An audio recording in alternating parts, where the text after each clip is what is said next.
আমার চারপাশটা দেখে কি মনে হচ্ছে যে আমি সমুদ্র সৈকতে এসেছি? ব্যাপারটা এরকম লাগলেও ব্যাপারটা কিন্তু এরকম না। ব্যাপারটা হচ্ছে আমি নারায়ণগঞ্জের খুব কাছেই বন্দরে আসছি।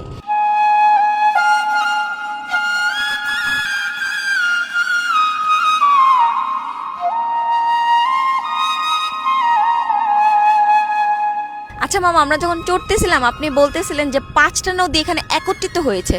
কি কি নদী এখানে একত্রিত হয়েছে? প্রথম হলো ব্রহ্মপুত্র, তারপর শীতলকা, তারপর মেঘনা, তারপর বুড়িগঙ্গা, তারপর কাজলি। সবগুলা নদী একসাথে? একসাথে এক জায়গায় সবগুলি মোহনা এক জায়গায়, নদীর মাথাগুলি এক জায়গায়। আমি বর্তমান যেই জায়গায় আছি সেটা হইতেছে সবগুলা নদী একদম মিডল যে পয়েন্ট আছে সেখানে। এত পরিমাণ বাতাস, এত বেশি প্রশান্তি এই গরমে, এর থেকে ভালো ডিল আর হতেই পারে না।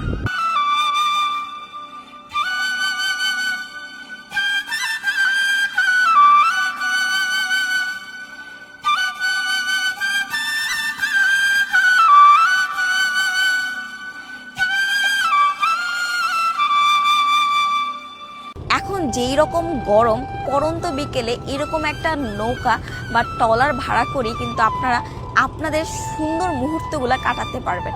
আর ট্রলারের ভাড়াও কিন্তু খুব বেশি না, মাত্র 150 থেকে 200 টাকা হলেই আপনারা পেয়ে যাবেন এরকম একটা ট্রলার পার ঘন্টা প্রতি। ট্রলারটা যেই জায়গা থেকে নিয়েছে সেটা হচ্ছে সাবদ্বীপ বাঘের ঘাট।